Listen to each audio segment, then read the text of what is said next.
so much, Renee Collins. Once again, blessing us, lifting it up. And what are we going to do? We're going to keep the flame lit. We're going to keep moving forward right now, friends. Let's do it. Let's have some fun. Yes, let's have some fun. In fact, if you can, if you're willing, rub your palms together, get some energy going. And if you are able also to put your feet on the ground, remember to take those nice, deep, invigorating, cleansing breaths too.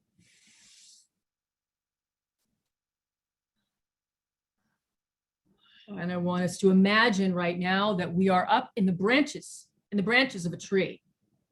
And from this place, no hurt, harm, or danger can come near us. And instead, we have a higher perspective when we are up in the branches of this tree.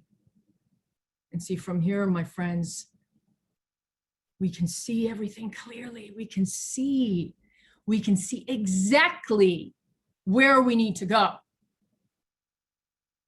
So tonight, let's claim it. Let's claim the world that we must create. Let us claim exactly what love is calling us to create.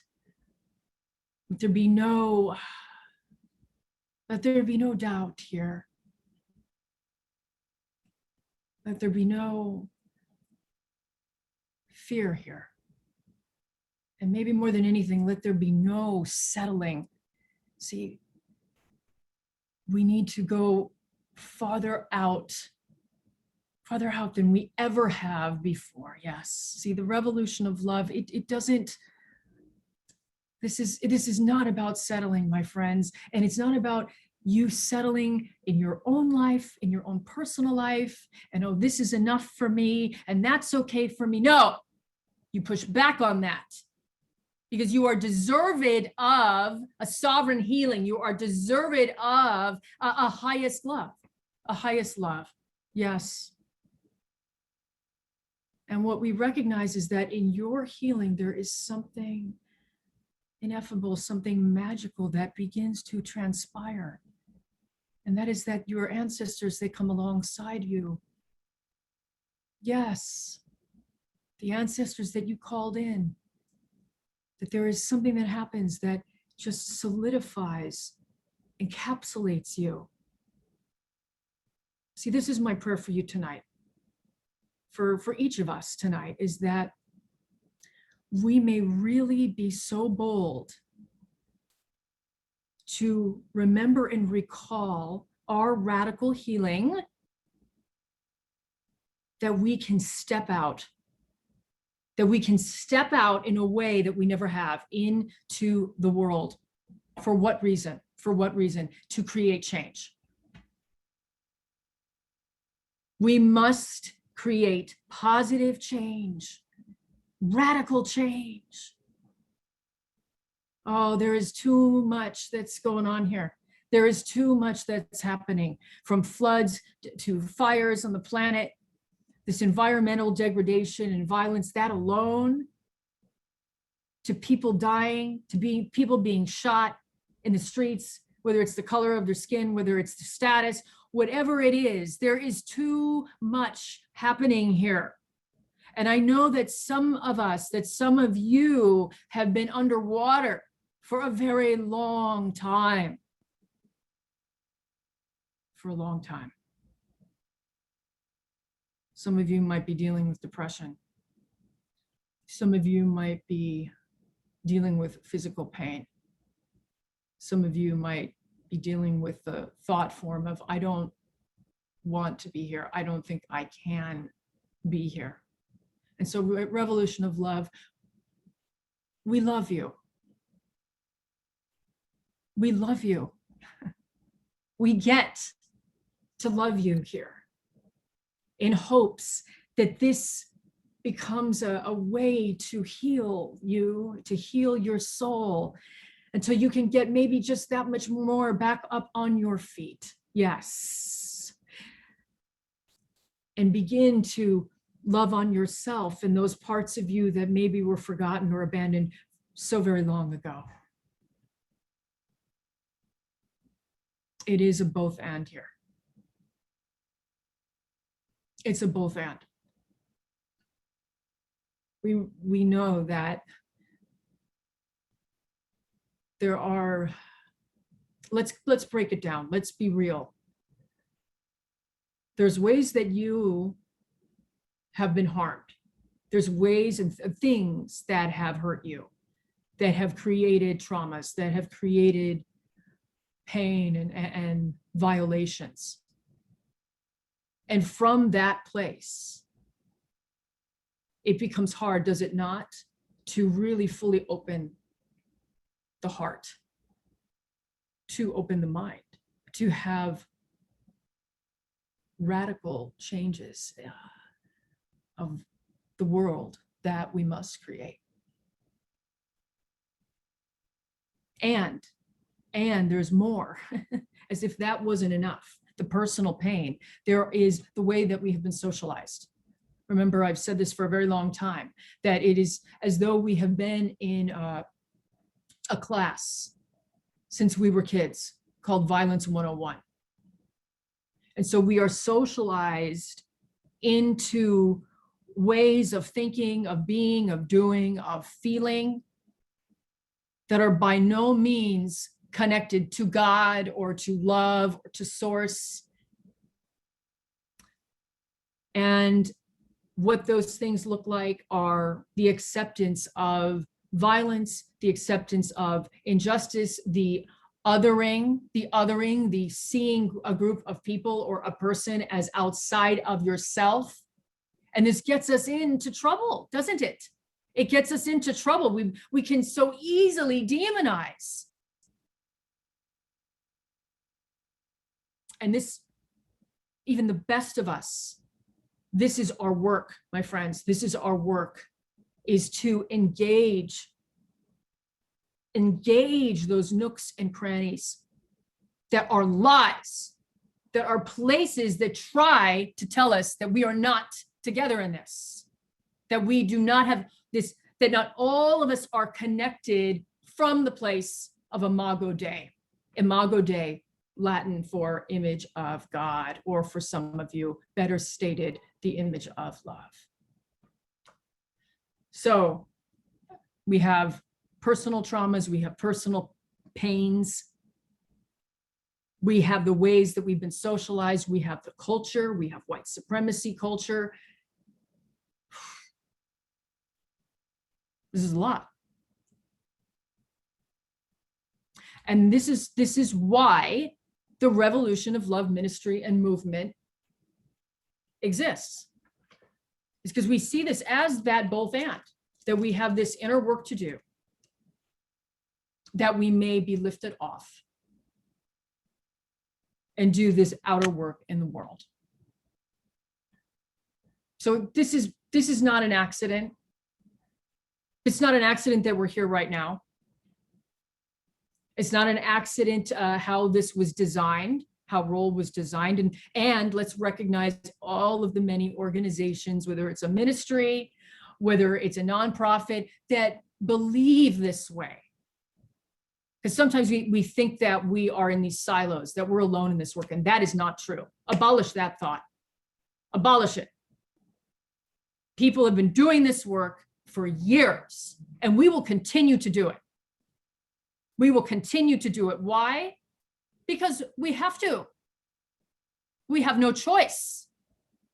And we get to do it. This is not an accident that we were born at such a time as this. No. So we are alive for a purpose. God, I say God. Source, again, love, goddess, has put us here. And before we go into like a breakout in the sense of participation, I want to claim something right now. And I want us to, let's see.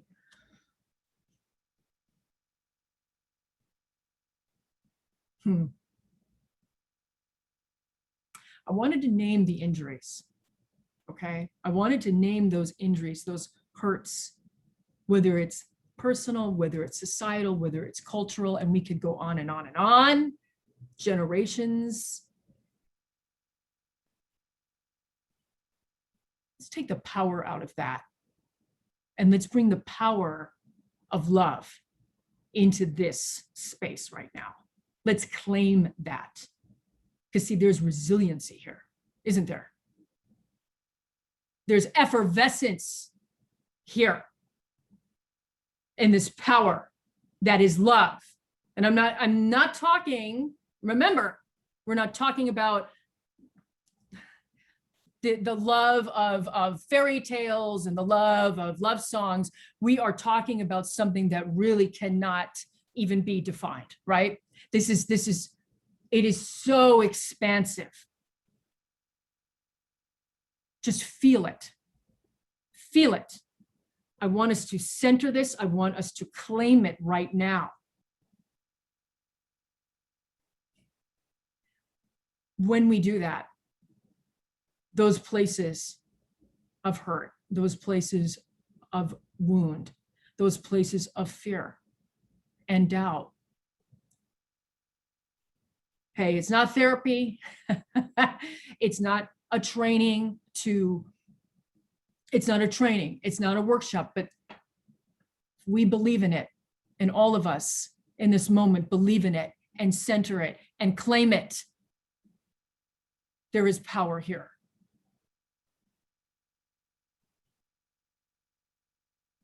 And this is, like I said, this is where the doubts of what we must do, what we must create for, as Pastor Kathy talked about, our sisters and our brothers, our families that are unhoused. See, all of the thought forms of, well, I just can't. Oh, I don't have the time. Or, oh, oh, well, poverty is a form of violence. It's always been like that. It's always going to be like that. See, no, we come back into this power of love. Yes, I can see some of you are feeling it. This is the force field that we come into. We don't even need hope when we come into that place. We don't even need hope. No, because we are just resolute. We are committed. Remember, in our vision statement, now let's slowly start moving towards it. And Manny, so prepare, not just yet, but prepare if you need to get those slides up. Remember, in the role vision statement, there are words like we dedicate, we commit, we embrace, we celebrate. We do a lot here, don't we, in our vision statement? What at role? We do a lot. That's good. That's good. So Manny, let's have those slides and take it from, let's take it from where we left off, which was we transform through a heart and mind opening experience, because we ended at committing to our highest good. So we're going to start with we transform through a heart and mind opening experience.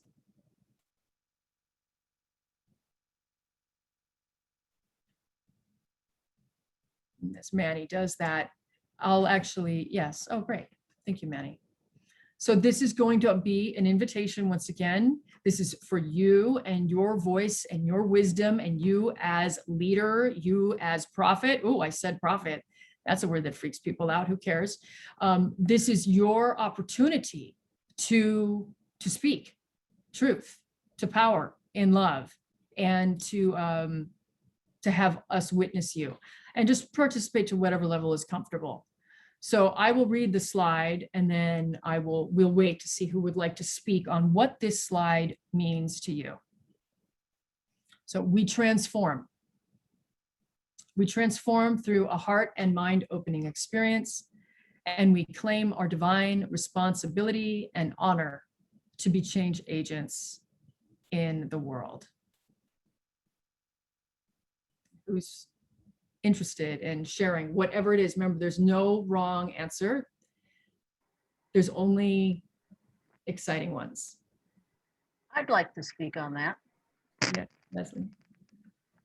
I'm experiencing something like this in my life. The music festival yearly does this for us. And in any movement, when we're in a group and we're having that movement and we're going forward and we're persistent, we're speaking our truth, often there's this tunnel still. We are a whole, but there's still a tunnel. And if we look and see the person that we're fighting for, I have the strength to be there for whatever my convictions are. And I know there's someone else who may be new and wants to say something. They're feeling the spirit, the movement, the persistence around them. Hmm. And so each of us is at a different point. And there is this group. I think the bottom line is we are only as good to the movement as we are to ourselves. If we do not honor and respect ourselves and our own divine providence in this journey, then we are not really seeing the whole. And I want to change not to something else, but that's the word that comes out now. So that's what I'm feeling about this, is that everybody has the responsibility and to see who it is that we're really standing up for. We have to have that strength in ourselves to stand up first. And then we become part of the whole. Beautiful. Thank you, Leslie. I love it. Thank you so much. Jotting down the word persistence and some other things, feeling the spirit. Anyone else like to speak on this line of our vision statement? Anything that comes to mind and springs forth, there is a reason for it.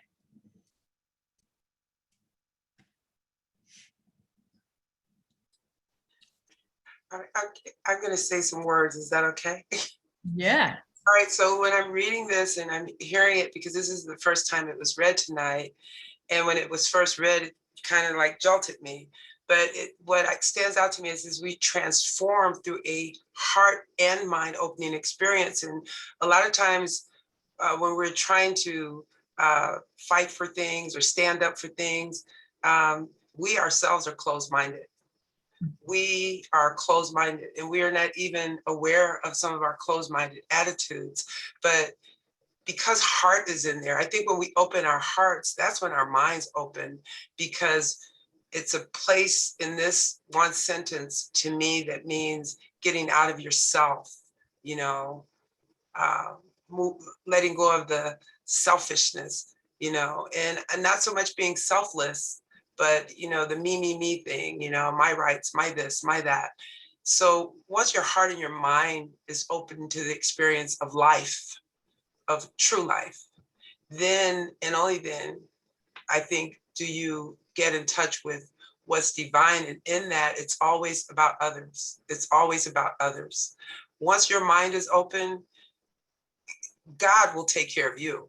Your job is to take care of others. Are we our brother, our sisters? Are we their keepers? Are we the keepers of what has been given to us we've been given dominion over, And a lot of times, even me, I'll find myself, I'll wake up, God, I need this and I need that. God, it's like about me, And, but as I grow and as I do the work, as I literally work on myself to let go of myself and put myself in the hands of the divine, then I'm able and open to, I can work with anybody. I mean, anybody. And anybody, I don't care what they believe. They could be the biggest bigot in the world. I could work with anybody because I am able to claim that divine responsibility to be a change agent for that person. And not so much by my preaching or talking, but maybe by my example, maybe by my outpouring of true love to them, and understanding that that love is not something that is in and of myself. And I think that's what you were alluding to earlier, Reverend.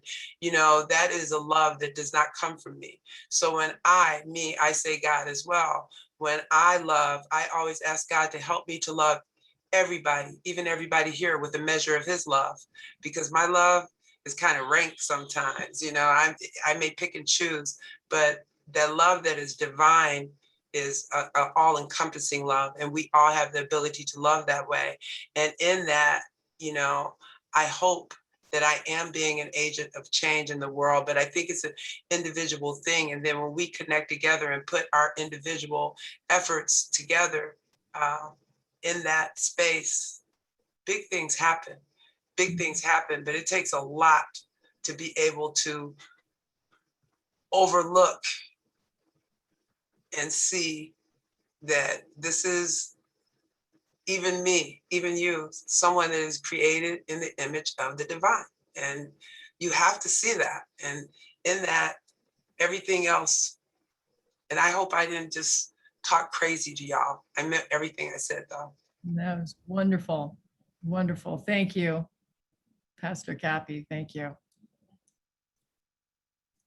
I love that. And when you were speaking before, I want to hear from another person on this before we move to the second slide here tonight. When you were sharing, Pastor Kathy, what I was reminded of is we all have different gifts, don't we? We all have different ways of doing our prophetic work, our change-making work. And that's so important to acknowledge and create space for. Yes. Amen to that. Anyone want to speak something on this slide? On this slide, it's Taylor X. Transform and change. Semantics. But what this thing is telling me is that it demands that, because those are verbs, we have to endure in order for change to happen. We have to endure and we have to keep moving forward in order for change to happen. It can't just be one time. And it doesn't have to be just people that you know, and it doesn't have to be people, that maybe you run into once in a while.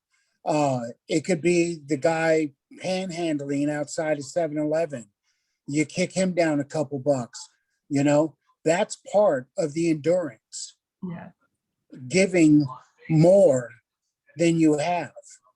That is part of the endurance. That is how change happens. Thank you. Thank you. Thank you, Taylor X. Thank you. Okay, we could keep, I love it. Is there somebody that really must speak that you really want to share on this one? Or we can move forward. If there is somebody, then I want to make space for that. Okay, then let's wait. Did I hear someone? No. Okay. So Manny, would you please move forward to the next slide? This is one of my favorites. So just as a little backdrop, this was not in the original vision statement. So we do not enable, cosign, or align with any system, structure, or policy of hatred, oppression, or violence. Usually you think of a vision statement and everybody says do it only in the affirmative, only what we want, only what you see, anything, spiritual communities always say that. And I just couldn't do it. This had to be put in there. And so there it was. It's been in since 2015. So anybody like to weigh in on this? We do not enable, well, I just read it.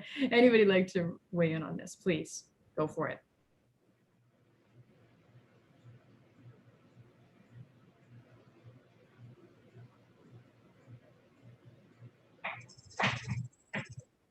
Hey, Ken Herbs. Hey, Rev, how are you? I appreciate your prefacing this with the affirmative example. I've only got one thought on this one. Way that I learn, or one way that I seem real likely to learn is through participation. So I did want to participate. was trying to get to the last one, but I'll stick to this one. The thing that comes to mind is the peer pressure and how comfortable I am aligning myself today, and it's taken years and years, with people who abide by a certain way of living. And with that, I don't even really have to, I don't even have to deal with the peer pressure of the way that other people live, because I live differently now. And as a result, I align myself with people who are, I guess the phrase is equally yoked. We're about the same types of stuff.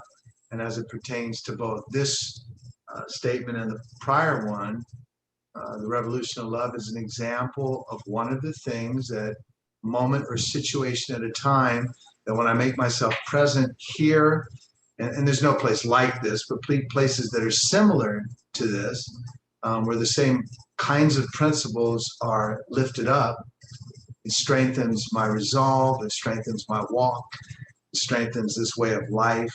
And I just get that, I'm kind of straightened up as I said that, just kind of straightened. So my thought is putting ourselves in the company of righteous / people who are co-signing our values, places we want to be and how we want to live. Amen. That's it. Thank you. Amen. Amen, Ken. Thank you. Thank you so much for that.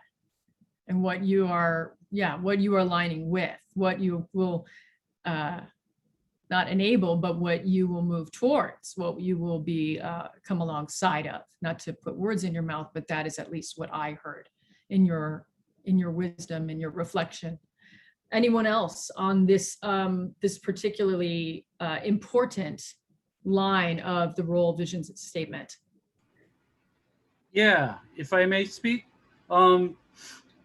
Two words that leap out in the statement to me are system and structure, because people think that hatred or racism or sexism or any of these terrible, ugly isms are matters of individualized one-on-one sorts of, transgressions. And systems and structures are like the air we breathe.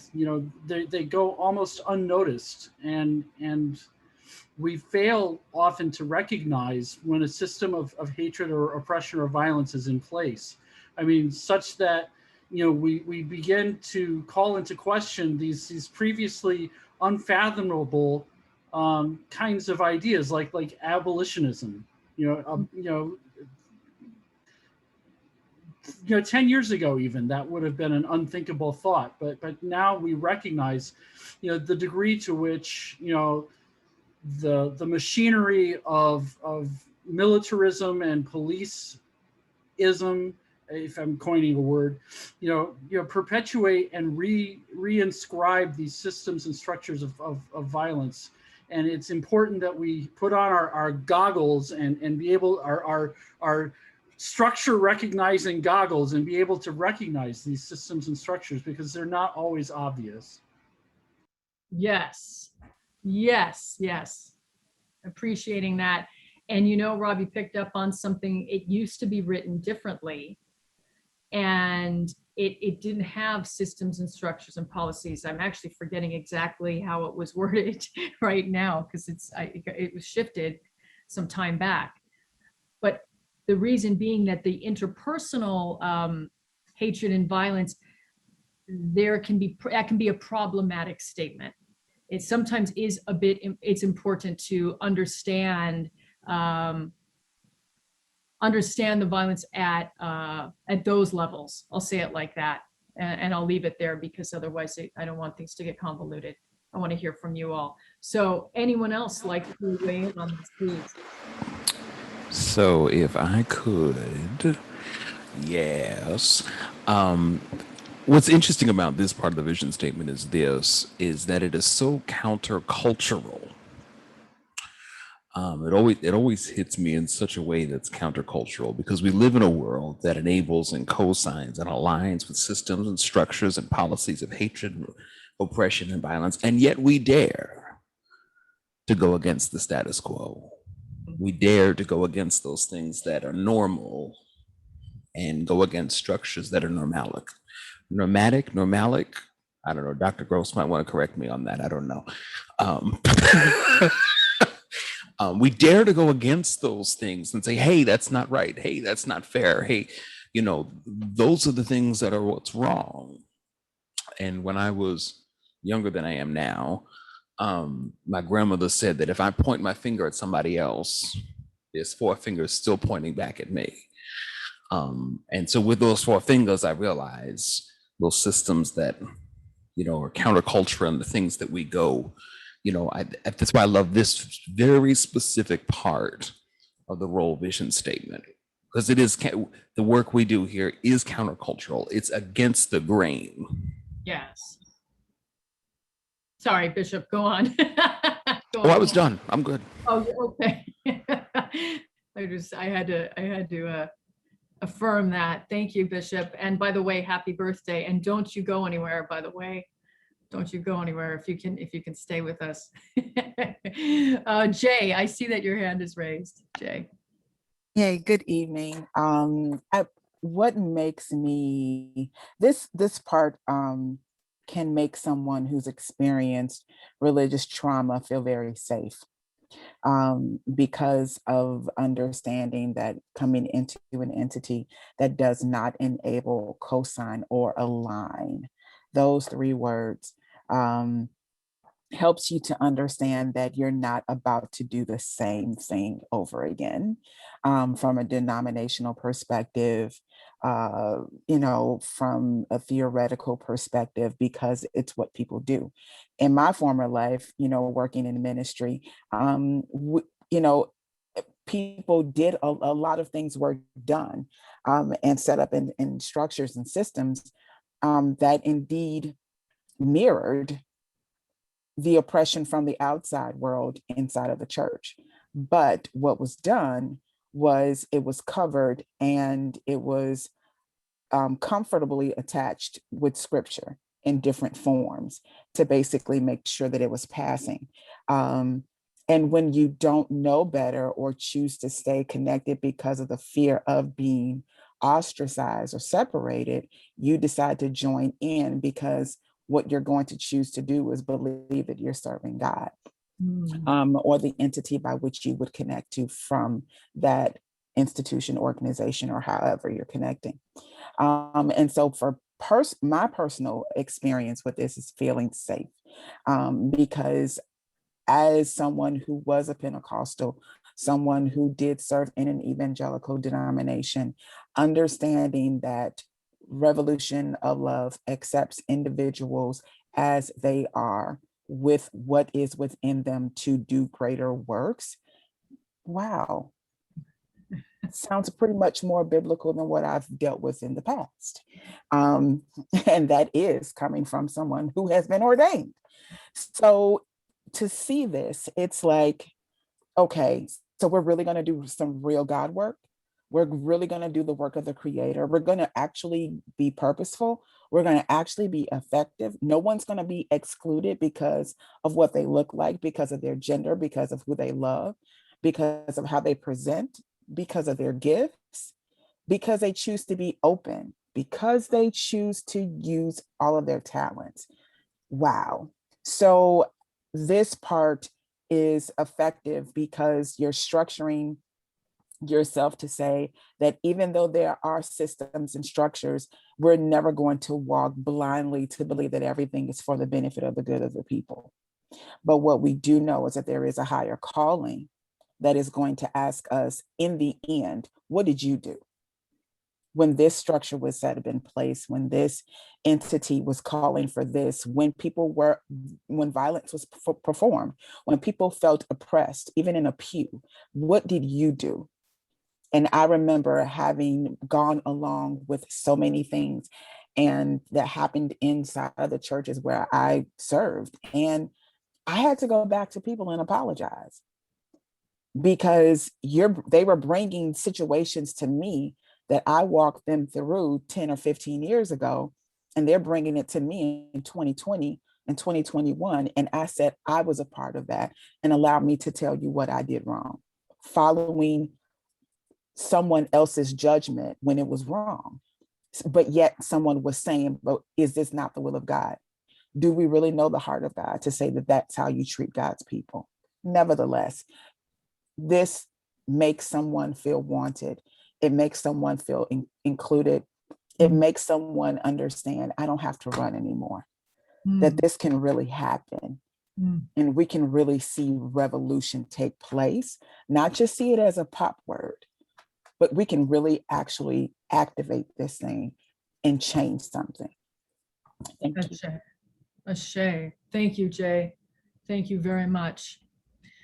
And thank you to all of you who have participated. We're gonna lift it up right here, and we're gonna come back to this with the next slide, which is where we left off before. So Manny, you can, yeah, this is where we'll start next time, just as an FYI. So what is it? Not homework, but what is it? Play work? I can't remember what David calls it. Joy work. Joy work, joy work. Okay, so Manny, if you can take us off these slides, and we'll wrap this up before we have our prayer time and our song out. So Revolution of Love is happening. It's happening. It's possible. It's now. And we say the time is now. And so the word that I feel as we've been listening to one another, as I've been listening to all of you, and even before this service tonight, this afternoon, was preparedness. How do we continue to prepare ourselves for a revolution of love? And I believe that it is very important to check in, see what do I maybe not, what part of me is unclear, what part of me is uncertain, what part of me doubts in both my own healing and radical healing and change in the world. Because we are in a spirit of preparedness. I feel that most of you are, you're there. You're there. It's just a matter of maybe plucking those few chords or strings that do not belong anymore. So as we go through this week together, even though we are far apart on some ends, in some cases, take note. Where are the parts of myself that are equivocating on transformative justice? Where are the parts of myself that maybe enable, Pastor Kathy said this, that maybe enable something because it's a blind spot? Ask God, ask Source, ask Spirit for these things to be illuminated to you. And they will be. Seek, and we will find. Yes? That is it. That is all for now. There's a lot to chew on. Please feel free to, I see Manny going there. Feel free to look at this service again. Take notes. Be inspired, be invigorated, be ignited by all of us here in community. We're doing it. We are creating a revolution of love. Wherever two or more are gathered. The time is now, and this is the revolution. Bless you, my friends. Bless you.